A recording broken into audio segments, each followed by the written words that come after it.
오늘 이사야 32장 1절부터 2절에 있는 말씀을 바탕으로 해서 한 왕이 의로 통치할 것이요, 이와 같은 제목으로 하나님의 말씀을 전하도록 하겠습니다. 여기 한 아기가 있습니다. 남자아이입니다. 대한민국에서 태어난 아이가 아니라 저 유대 땅 베들레헴에서 마국간에서 태어났습니다. 그런데 이 아이는 태어나면서부터 고난 가운데 태어났고 고난 가운데 성장하게 됩니다. 그 나라 헤롯 왕이 이 아이를 죽이려고 베들레헴과 그 지역 안에 있는 2살짜리 이하의 모든 남자아이는 다 죽였습니다. 그러나 이 아이는 죽지 않았습니다. 하나님이 보호하셔서 애굽으로 피신되게 하셨고, 그곳에서 이제 헤롯 왕 죽을 때까지 있다가 자기 고향으로 돌아가게 되는 것입니다. 그러나 이 아이는 젊은 나이에 죽습니다. 아무 죄가 없습니다. 그래도 불구하고 로마 병정들이 발로 걷어차고 창으로 찌르고 채찍질을 하고 양손과 양발에 대못을 받고 저주의 형틀 십자가 나무에 못 박아 죽이게 되는 것입니다. 그럴 때에 하늘도 울고 땅도 울고 사람들도 울었습니다. 그렇지만은 이 죽음으로 끝난 것은 아니었습니다. 그 죽음으로 끝난 것이 아니라 3일 만에 다시 살아나셨습니다. 그것은 바로 이 땅의 문제와 질병과 죽음 가운데 고통스러운 사람들에게 희망을 주기 위함이었습니다. 온 인류의 죄와 저주의 값을 다 짊어지고 십자가에 못 박혀 죽으셨다가 3일 만에 부활을 하시면서 이제 예수 안에 거하기만 하면 구원받아 천국 백성 되며 이 땅에 살아가는 동안에도 문제와 질병과 어려움 가운데서 다 구원받고 행복하게 살아갈 수 있다고 하는 것을 보여주었던 것입니다. 바로 이분이 예수 그리스도인 것입니다. 오늘 본문에 보니까 한 왕이 장차 의로 통치할 것이요 라고 말씀하고 있는데, 문자대로 보게 되면 이 사람은 히스기야 왕을 가리키는 것입니다. 그러나 상징적으로는 다윗의 혈통에서 태어나게 되는 예수 그리스도를 말씀하고 있는 것입니다. 오늘 본문을 통해서 예수 그리스도는 과연 어떤 존재인가 하는 것을 잘 말씀해주고 있습니다. 제가 몇 가지 말씀을 드리면서 은혜를 받고자 합니다. 첫째, 광풍을 피하는 곳. 우리 예수님은 광풍을 피하는 곳이다 라고 소개를 하고 있습니다. 여기 광풍이라는 것은 미친 바람을 말합니다. 미친 바람. 어디서부터 불어와서 어디로 부는지 모르는데 그 바람이 얼마나 강력하게 불어대는지, 집이 날아가고 자동차가 날아가고 나무뿌리가 뽑히는 태풍, 이 미친 바람이 불 때에 그때 예수님께서 그 미친 바람 가운데에 당신의 백성들을 보호해 주신다 하는 말씀인 것입니다. 우리가 삶 가운데에 예기치 못하게 미친 바람이 불 때가 있어요. 가난이 옵니다. 실패가 옵니다. 질병이 옵니다. 아무 예고도 없이 다가와가지고 우리 집안을 흔들어 놓습니다. 남편을, 아내를, 부모를, 자녀를 전부 흔들어 놓고 질병 가운데 몰아놓고 어떤 문제가 오게 되고, 이 미친 바람이 와가지고 가난 저주, 실패 저주가 와가지고 온갖 어려움을 다 갖다 주게 되는 것입니다. 그럴 때에 우리는 어떻게 이 광풍을 이겨낼 수가 있겠습니까? 바로 예수 안에 거할 때에 피할 길을 얻게 되고 합력해 선을 이루면서 모든 어려움으로부터 벗어날 수가 있게 되는 것입니다. 제가 사우디아라비아에서 있을 때에 그때 제가 이 광풍을 만났어요. 미친 바람을 만났습니다. 사우디아라비아에서는 이 광풍 회오리 바람이 불어들기 시작하면요, 산을 옮긴다 이렇게 보고 있어요. 산을 옮긴다. 또 모래바람이 불어들면서 회오리 바람이 불어들면서 이쪽에서 저쪽으로 산을 옮겨버려요. 이쪽에 있던 모래산이 그 회오리 바람 속에서 그냥 이쪽으로 다져서 옮겨버립니다. 그런 곳에서 이 광풍을 만났는데 가만히 있으면 죽는 거죠. 그때 친구와 함께 가다가 그 바람을 만났는데 그때 우리가 둘이 꽉 끌어안고 하나님을 부르짖으면서 우리를 살려달라고 외치면서 한 발 앞으로 지나가는데 가다가 한 집을 만나게 됐어요. 그래서 그 집 안으로 들어가서 살아난 적이 있습니다. 우리가 세상 살다가 회오리 바람 만나면요, 잘못하면 죽습니다. 제가 아는 전사님 아들이 저 강릉 해수욕장에 친구가 함께 놀러 갔습니다. 놀러 가서 막 사진을 찍고 막 노는데 그때 마침 회오리 바람이 불어대면서 이들 앞을 지나가 버렸어요. 그런데 친구들은 사진을 찍으려고 이렇게 서 있는데 사진을 찍는다고 카메라 갖고선 찍던 이 아이 하나 없어졌어요. 전사님 아들이 없어진 겁니다. 해오리 바람이 확 갔는데 사람이 없어져 버렸어요. 그래서 이 아이가 어디 갔나? 뭐 해수욕장에서 찾을 수가 없죠. 뻔히 뭐 다 보이는 장소에 없어졌으니까 어디서 찾습니까? 그래서 그 일대를 수색하는데 거기서부터 한 300m 이상 떨어진 곳에 떨어져가지고 이 아이가 죽어있는 시체를 발견했던 거예요. 그 앞에 그냥 해오리바람이 돌면서 그냥 끌어안고 날아가가지고 그래서 떨어져버린 거죠. 이렇게 광풍을 만나게 되면, 해오리바람을 만나게 되게 되면 많은 어려움을 당할 수가 있습니다. 이럴 때에 우리는 어떻게 하면 될까요? 하나님을 부르시지 찾아야 돼. 예수 안에 거해야 돼. 예수 안으로 피할 때에 그 광풍을 피할 수가 있게 되는 것입니다. 우리 교회 전사님이 한 분 계셨어요. 늘 열심히 나와서 전도하고 기도하고 헌신을 하는데 그 남편은 안수집사였습니다.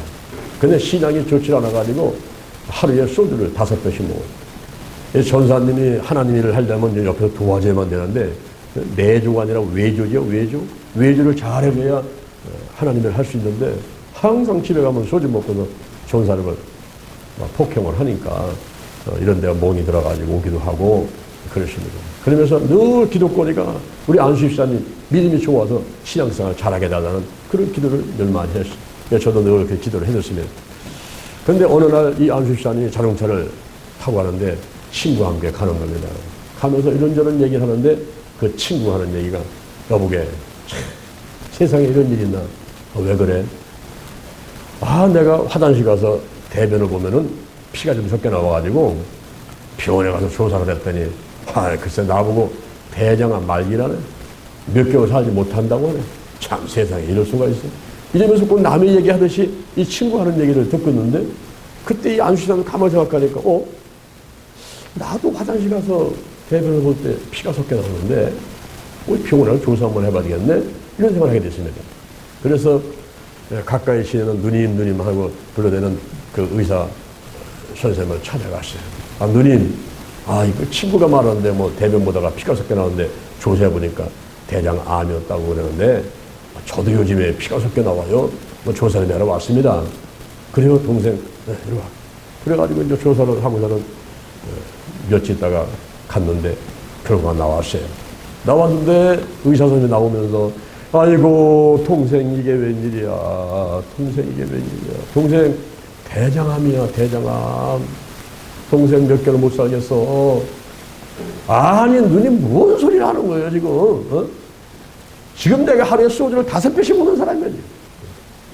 그리고 밥도 잘 먹고 잠도 잘 자는데 내가 무슨 대장암이고 몇 개월 살지 못한다는 말을 합니까? 거짓말하지 마세요.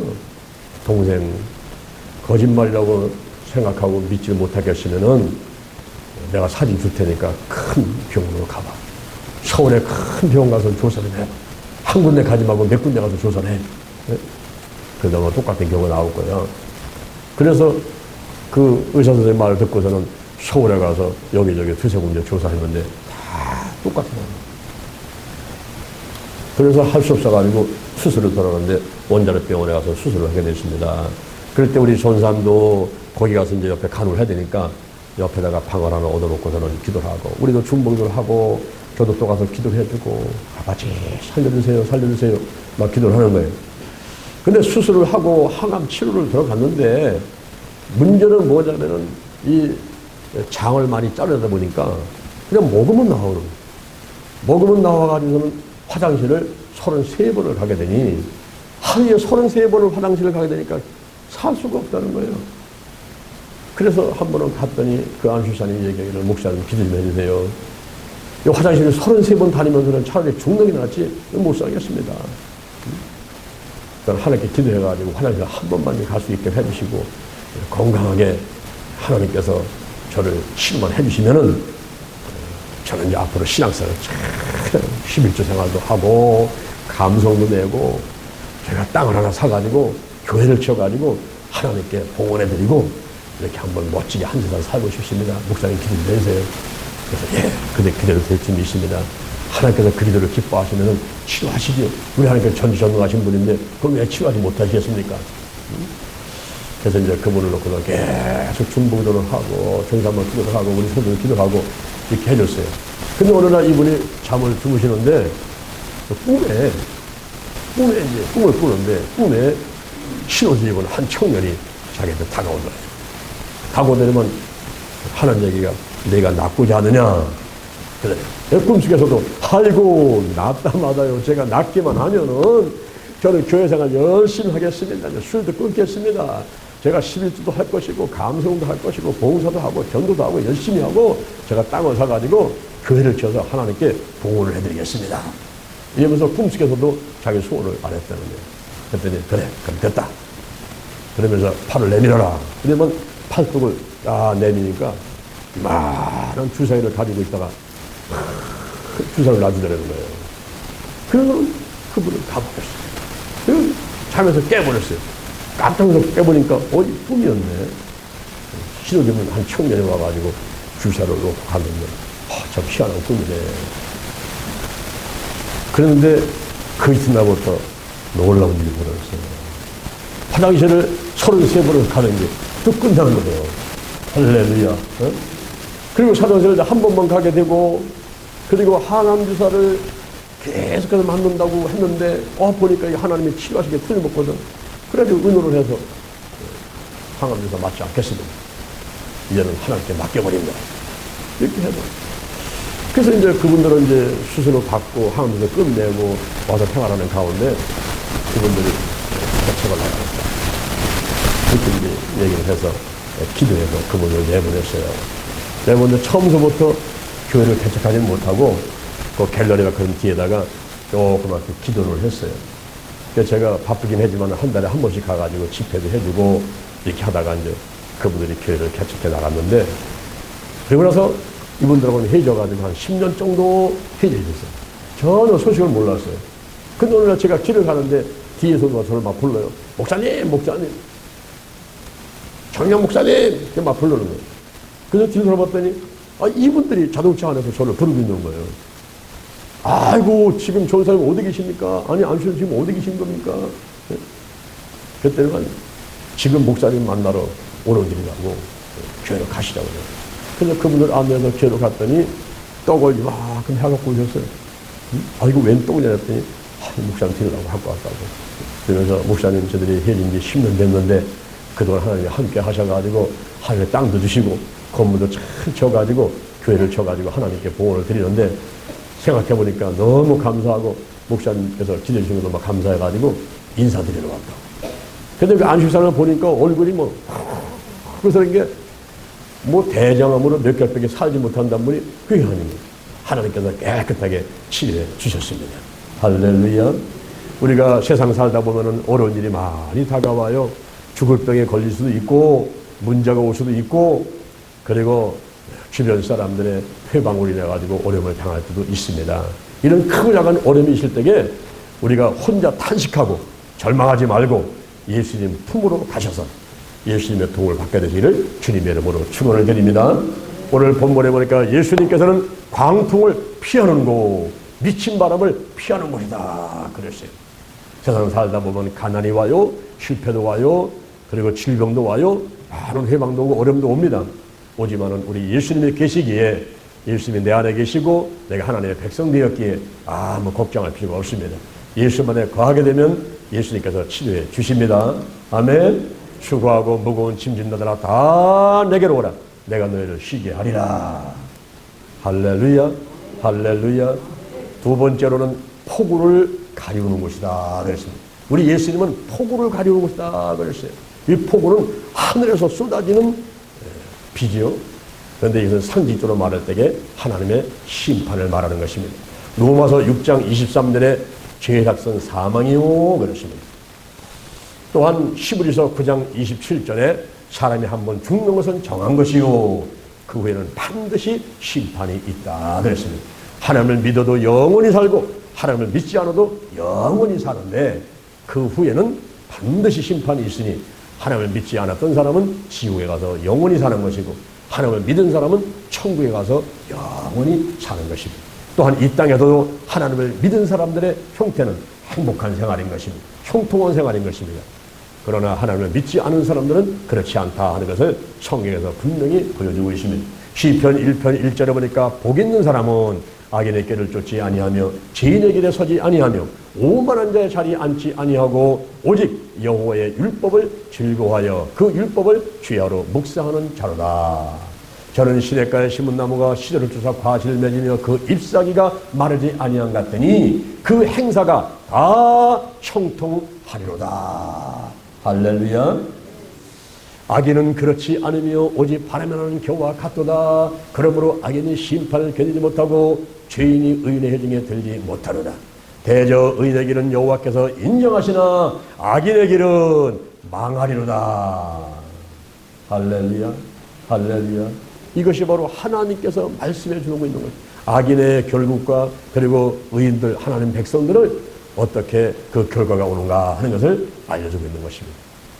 저는 군대를 제대한 다음에 취직을 하려고 이제 노력을 했어요. 어디 갈 건가, 어떻게 취직할 건가, 어디로 들어갈 건가 하다가 한 번은 신문을 딱 보니까 광고가 나와 있어요. 그래서 제가 급한 대로 거기다 원서를 넣고 시험을 봤는데 합격을 했습니다. 그런데 회사를 나가니까 일주일 동안 오리엔테이션을 시키면서 성공한 사람들의 이야기만 계속 해주는 거예요. 이 회사가 무슨 뭐하는 회사인가 알 수가 없어요. 일주일이 딱 지났는데 가방하고 책하고 테이프를 딱 주는데 보니까 세일즈맨이요. 책 팔고 테이프 팔으라고 가방하고 그거 주는 거예요. 제가 군대를 제대하고서는 처음에 취직한 직장이 세일즈맨, 책 팔고 그리고 테이프 파는 곳으로 취직을 하게 된 겁니다. 그런데 에휴, 내가 이런 회사 가면 안 되겠자고는 그만두려다가 오기가 딱 생기는 거예요. 내가 한번 해보지. 여기서 내가 성공 못하면 다른 무슨 일을 하겠어요. 한번 내가 해보자. 이러고서는 가방을 들고서는 이 집 저 집 친구를 찾아다니면서 그 책하고 테이프를 팔려는데 이게 잘 됩니까? 잘 안 되는 거예요. 친구를 찾아가도 박대하고 어디 회사를 찾아가도 박대하고 잘 안 되죠. 그러는 가운데 하도 고르니까 코피가 터지는 거예요. 남산에 올라갔습니다. 남산에 올라가가지고 서울 시내로 내다 보니까 내가 있을 직장 하나, 내가 있을 집 하나, 이 구할 곳이 없는 거예요. 그때 제가 얼마나 마음에 외로움과 이 수술함 그리고 집 가진 사람들의 부러움이 오는지 집 한 칸 가진 사람들 또 온전한 직장 하나 가진 사람들 사업을 하는 사람들 이런 사람들의 모습이 그렇게 부럽게 느껴지는 거예요. 내가 구할 곳이 없구나. 구할 곳. 이 사람들은 구할 곳을 찾기 위해서 애쓰고 노력하지요. 초등학교, 중학교, 고등학교, 대학교를 다니면서 이렇게 많은 세월 동안 공부해가지고 또 영어 공부하고 공부해가지고서는 이제 직장을 잡으려고 노력하지 않습니까? 그리고 집안 한 칸 살려고 막 노력합니다. 한 달에 100만 원씩 저축하면은 1년이면은 1200만 원 저축한다고 쳐요. 그러면 집 한 칸 살려면 10년, 20년을 돈을 모아야 집을 한 칸 사게 됩니다. 이게 자기의 구할 곳을 찾아가지고 노력하는 거예요. 직장을 찾으려고 하고 그리고 집을 살려고 하고 결혼해가지고 아내 남편 부모 자녀 가운데 행복하게 살아갈 노력하게 되고 이렇게 사람들이 구할 곳을 찾습니다. 그런데 그렇게 애쓰고 막 50년, 60년, 30년 살다가 죽음을 딱 맞게 되는 죽음. 이 죽음을 맞이하게 되면은 아무런 소용이 없어져 버려요. 그동안 애쓴 그 노력해가지고 벌어놓은 것도 소용이 없고 집도 소용이 없고 자동차도 소용이 없고 죽음 앞에서는 모든 게 다 끝나버리는 거예요. 다 끝나버리는 거예요. 그런데 죽음 이후에 세계가 있는가 없는가? 없으면 그냥 완전히 망해버린 건데 있다고 한다면 그 사후의 세계에서 내가 또 구할 곳은 어딘가? 이 영혼의 죽음은 끝나는 건가? 그렇지 않으면 살아가지고 더 영원히 사는데 그 구할 곳이 어딘가? 히브리서 9장 27절에서 사람이 한 번 죽는 것은 정한 것이고 그 후에는 심판이 있다 그랬는데 내가 이 땅에서의 삶도 행복하게 살아야만 되겠지만 죽음을 맞이한 다음에 그 이후의 삶은 또 어떻게 되는 것인가? 이것도 사람은 고민을 하고 생각해 보게 되는 것입니다. 그럴 때에 사람들은 영원히 거할 곳, 기쁘고 즐겁고 영원히 하나님과 더불어 거할 곳 천국을 소망치 않게 되는 것이죠. 그러나 하나님을 믿지 않는 사람들은 지옥에 가서 영원한 불 가운데서 뜨겁고 괴로운 가운데 평생을 또 영원토록 또 살아가게 되는 것입니다.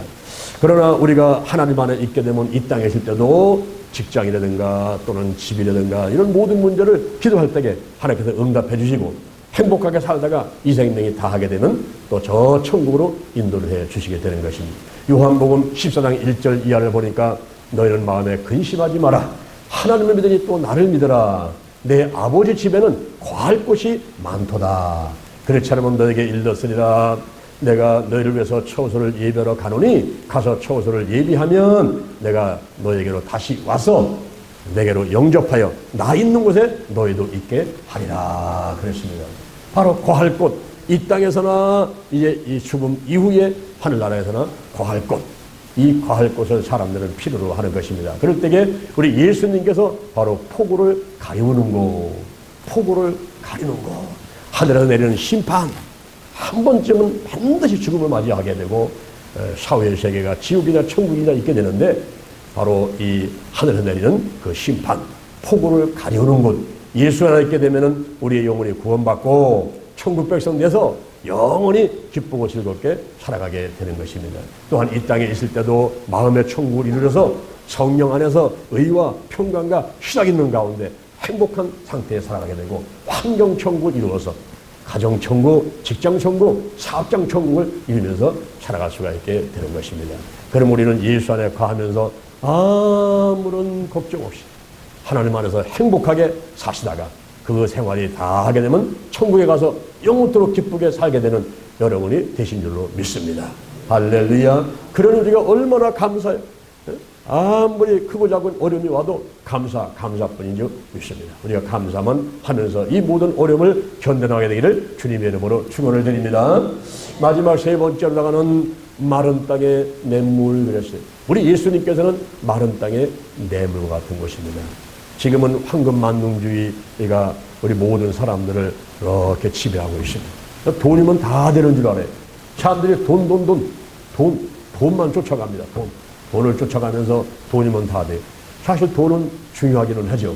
생명담으로 귀한 것은 돈인 것입니다. 돈이 있으면은 집도 사고 자동차도 사고, 돈이 있어 맛있는 옷도 사고 또 옷도 좋은 것을 사 입을 수가 있고 돈이 참 좋은 거예요. 그러나 돈이 가장 위에 있게 되면 바로 이 돈이 우상이 돼서 나를 멸망으로 끌고 가게 됩니다. 그래서 디모데전서 6장 10절에서 이 돈을 사랑함이 일만하게 뿌리게 된다 그랬어요. 그걸 사모하는 사람들이 믿음을 떠나서 근심으로 자기를 찌른다 그랬어요. 우리가 돈은 필요하지만 하나님 안에서, 여호와 하나님 그 안에서, 예수 안에서, 성령 안에서 누리는 그런 부유한 생활이야지, 하나님이 없는 가운데 예수님도 모르고 성령도 모르고 하나님 없는 가운데서 돈만 쫓아가는 그런 생활 가운데서는 곧 망하는 것입니다. 디모데후서 3장 1절 이하를 보니까 이 말세지 말의 현상들이 나와 있어요. 내가 이것을 알라 말세에 고통하는 때가 이르니 사람들은 돈을 사랑하며 자기를 사랑하며 자긍하며 교만하며 회방하며 부모를 거역하며 감사치 아니하며 거룩하지 아니하며 무정하며 원통함을 풀지 아니하며 절제하지 못하며 사나우며 선한 것을 좋아하지 아니하며 배반하여 팔며 조급하며 자구하며 쾌락을 사랑하는 것을 하나님 사랑보다 더하며 경건의 모양은 있으나 경건의 능력은 부인하는 자니 이 같은 자들에게서 내가 돌아서라 그랬습니다. 여러분 지금 이 사는 모습을 보게 되면은 사람들이 돈만 쫓아가고 자기를 사랑하고 무정하고 원통을 풀지 않아요. 원통함. 한번 요만한 말 들으면요 그냥 속에서 막 화가 일어나고 미워지고 그리고 그냥 복수하려는 마음이 막 속에서 일어나게 되고 그런 상태에 있단 말이에요. 현재 지금 하나님을 믿는 사람 믿지 않는 사람이나 현재 지금 예수님을 줄 때가 거의 다 돼가지고 이 말세지만의 현상들이 많이 나타나고 있어요. 정이 없어요. 정. 옛날에 시골에서는 떡하게 되면은 이웃집 다 놀아주잖아요. 그죠? 다 놀아주고 먹고 했는데 요즘은 앞에 집에 누가 사는지도 몰라요. 우집에 누가 사는지도 모르고 관심도 없습니다. 근데 제가 비동 와가지고도 이렇게 한 4년 됐습니다만은 이 동네 와서 대전 힐링계를 하면서는 감사 나와요. 이 비동은요, 그래도 다른 동네보다는 정이 좀 있더라고요. 할렐루야. 어? 정이 있고 사람들이 착하시고 또 열심히 살아가려고 돈 벌고 생활하는 그런 모습들을 볼 때에 참 이 비동에 사시는 분들은 참 훌륭하시구나 이런 생각을 하게 됩니다. 그런데 우리가 이 땅에 살면서 큰 정도 없이 사람들은 관심도 없이 그냥 자기만 잘 먹으려고 자기만 이기적인 생활을 하려고 이렇게 살아가는 가운데서 우리가 주님은 어떤 분일까요? 우리 예수님은 마른 땅에 냇물 같다 그랬어요. 그냥 가뭄에 땅이 쪽쪽 갈려져 가지고서는 그렇게 되듯이 내 마음과 생각이 그냥 메말라 가지고 쪽쪽 하는 그때 예수님을 모시게 되게 되면 여기에 이제 냇물같이 예수님께서 은혜의 강물, 생명의 강물이 흐르시니까 넉넉하게 되고 마음도 넉넉하게 되고 그리고 생활도 넉넉하게 되고 그런 가운데 행복하게 살아갈 수가 있게 되는 것입니다. 요한복음 4장 5절 이하에 보니까 예수님께서 사마리아를 가셨습니다. 사마리아성 수가성 우물가에 갔는데 야곱의 우물가에 도착하셔가지고 쉬고 계실 때에 한 여인이 물을 들어옵니다. 물동이를 이고서 물을 들어온 거예요. 난 12시에 물을 들어왔습니다. 그때 그 여인한테 예수님께서 말을 걸었어요. 내게 물 좀 주시오. 그랬더니 이 여인이 화들짝 놀라는 거예요. 유대인들하고 사마리아 사람들은 상종을 안 하거든요. 말도 안 하고 사마리아 사람들은 그냥 우상 숭배를 하고 그래가지고 사람 취급을 안 해요. 유대인들이. 그런데 유대인 남자가 자기한테 말을 보고 물 달라니까 이 여인이 말하기를 아니 당신은 유대인 청년이신 것 같은데 어떻게 사마리아 여자에게 물을 달라고 합니까? 이렇게 대답을 하는 거예요. 그때 예수님께서 내게 물을 좀 달라고 하는 이가 누군지 알았다면 너는 그 사람에게 물을 달라고 할 것이고 그는 내게 생수를 주었을 것이다. 그다음에 이 여인이 다시 말하기를 아니 여기는 현재 야곱의 깊은 우물인데 이 물이 짙고 물고를 필 수 없는데 어디 생수가 없습니까?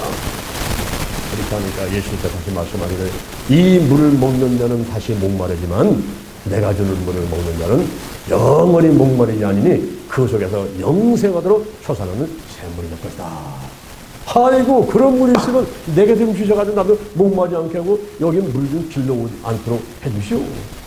그랬더니 그래? 그러면 네 남편을 데려오너라. 남편 없습니다. 그래 맞아. 내게는 남편이 50명이 있었지만은 지금 사는 남자도 내 남편이 아니야. 아이고 선지자입니다. 그걸 어떻게 알았습니까? 그런데 우리들은 우리 조상들은 여기서 예배를 드리라고 했는데 당신들은 예루살렘에서 예배를 드리다니 이게 무슨 말입니까? 근데 예수님께서 한 말이 이스라엘에서도 말고 예루살렘에서 말고 이제 아버지 앞에 예배를 드릴 때가 온다. 하나님은 영이시니 예배드린 자가 신령과 진정으로 예배를 드릴지니 이것을 말씀하시니까 아이고 그쵸. 이제 그거는 그리스도가 오시면은 메시아가 오시면 하게 될 건데 더 이상 얘기하지 맙시다. 그렇지 않습니다. 이렇게 사마리아 여인이 얘기를 합니다. 그때 예수님께서 내가 바로 메시아다. 내가 바로 그리스도다. 이 그리스도라는 말은 기름을 부었다 이 말이에요. 기름을 부어서 하나님이 택해서 세운 사람이란 말이에요. 그게 바로 히브리 말로는 메시아예요. 메시아. 그러니까 메시아다. 그리스도다. 내가 바로 메시아다. 내가 바로 그리스도다. 내가 바로 하나님께서 보낸 사람이다. 이렇게 딱 얘기를 하니까 이 여인의 눈이 그때서야 팍 영안이 열려가지고 아이고 그리스도시나 메시아시나 물동이를 내던지고 좋은 데로 달려가가지고 와보라 한번 딱 합니다. 와보라 동네 가서 막 이산에서 만나가지고 와보라 그리스도가 오셨다. 메시아를 만났다. 와보라 그래서 온 동네 사람들이 이 여인을 쫓아가지고 몰려와가지고 주님을 만나고 예수를 믿게 되었더라. 할렐루야. 오늘 우리 나가서 전도할 때도요. 전도 주시면서 와보세요. 우리 대전시기 한번 오세요. 한 번만 와보세요. 와보세요. 이 와보라는 전도법이 참 좋은 거예요. 응? 그래서 이 여인이 사마리아 여인이 와보라 전도해가지고 멀리 달려와가지고 예수를 믿게 됐다는 얘기가 있습니다. 바로 예수님께서는 마른 땅에 냇물 같으시. 그 마음이 가뭄날 땅바닥 가려진 것 같이 쫙쫙 가려있는 그런 메마른 마음 가운데 예수님이 오시게 되면은 이제 사랑의 강물이 흐르고 생명의 강물이 흐르고 우유의 강물이 흐르고 치유의 강물이 흘러가지고 살기 좋은 것이 되게 되는 것입니다. 할렐루야. 자 여기 한번 보세요. 여기 오른손이 있습니다. 여기 오른손이 있습니다. 어느 날 둘이 싸이 붙었어요. 이 오른손하고 왼손이 싸이 붙은 거예요.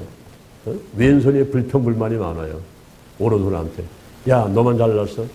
너하고 나하고는 같은 형제잖아. 같이 모양도 똑같고 다 이게 태어난 것도 같이 어머니에서 같이 태어났고 그런데 너만 잘났어? 너는 뭐 이렇게 일거리가 많은 거야? 왜 이렇게 바빠 너는? 나는 심심해서 살 수가 없어. 너는 그냥 뭐 머리 만질 때도 이걸로 만지고 뭐 말할 때도 이걸로 하고 밥 먹을 때도 이걸로 먹고 뭐 집하기 싶을 때도 이걸로 짚고 그냥 무슨 일을 할 때는 전부 이걸 하고 나한테는 아무 일거리를 안 줘가지고 나는 하루 종일 심심해가지고 할 일이 없어가지고 내가 왜 태어났나? 내가 왜 사는가? 나는 맨날 이러면서 불평 가운데 사는데 너는 뭐야? 너는 왜 이렇게 바쁜 거야? 그랬더니 오른손에 있다가 아유 미안해 미안해. 아 그러고 보니까 나 혼자만 일을 했네. 앞으로 너하고 함께 일을 나눠서 할게. 그래서 둘이 악수를 딱 했어요. 우리 그렇게 하자고. 둘이 일을 나눠서 하자고 악수를 했어요. 근데 오늘 해보니까 가만히 보니까 일은 여전히 또 이것만 하고 있는 거예요. 물 먹을 때도 오른손을 먹고 책 짚을 때도 오른손을 짚고 어디 뭐 여기저기 가르칠 때도 오른손을 가르치고 전부 오른손만 이러지 왼손은 또 가만히 있어. 아무 악도 안 하고. 아무리 오른손이 일거리를 나눠주고 싶어도 이게 머리에서 지시를 내리니까 오른손한테만 지시를 내리니까 이 오른손만 일을 할 수가 있는 거예요. 그럴 때에 이 오른손과 왼손이 골고루 일을 하시도록 중간에서 역할을 하는 존재가 필요한 거예요. 그게 바로 예수님이십니다. 예수님.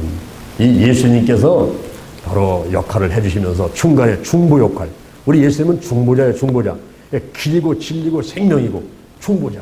중보자로서 하나님과 우리 사이에 있어가지고 역할을 하는 거예요. 이 오른손과 왼손 중간에 있어가지고 자 이번에는 오른손 일을 하시고 이번에는 왼손 일을 하시고 이렇게 하면서 이렇게 교통정리를 할 수 있는 그런 역할을 하시는 분이 바로 예수님이신 것입니다. 그래서 우리가 예수를 믿게 되면은 내가 세상에 살아가면서 할 거 안 할 거 이쪽에 할 거 저쪽에 할 거를 잘 분별해가지고 해나가면서 행복하게 살아갈 수가 있게 되는 것입니다. 우리 예수님께서는 냇물과 같은 분이다 그랬어요. 냇물 같은 분. 사랑의 냇물이 흐르고 사랑의 냇물이 흐르고 의로의 냇물이 흐르고 영생의 냇물이 흐르고 그래서 예수 안에서 이 땅에서는 또 저 세상 하늘나라에 가서는 영원히 기쁘고 즐겁게 행복하게 살 수가 있게 되는 것입니다. 오늘 제가 세 가지 말씀을 드렸습니다. 우리 예수님은 어떤 존재일까요? 어떤 분일까요? 그분은 광풍을 피하는 것, 폭우를 가리우는 것, 그리고 마른 땅에 냇물 같은 존재다 그랬습니다. 우리한테 갑자기 예기치 못한 어려움이 다가올 때가 있어요. 문제가 와요. 질병이 와요. 그럴 때에 우리는 예수님 안으로 피해야 되고 하늘에서 심판, 막 폭우가 내려요. 그럴 때 예수님 안에 있게 되면 우리는 심판을 받는 것이 아니라 하나님 안에서 오히려 상급받고 형통하게 되는 일이 있게 될 것이며 이 세상이 가뭄날 땅바닥 갈라지는 것 같이 메마른 곳, 정이 없는 곳 그런 곳이 황금만 눈지 살면서 살 수 없는 곳이다. 정말 지옥 같은 세상이다. 이렇게 할 때 우리 예수님께서는 마른 땅에 냇물 같으셔가지고 예수님과 거하는 사람들은 마음에도 넉넉하고 생활도 넉넉하고 항상 기쁘고 즐겁게 살아가게 될 줄로 믿습니다. 이제 8월 한 달 무더위 가운데 있지만은 우리가 예수 안에 거하면서 예수님과 더불어 사랑의 교제를 나누면서 예수님이 주시는 많은 복을 다 받아들이는 여러분 되기를 주님의 이름으로 축원을 드립니다.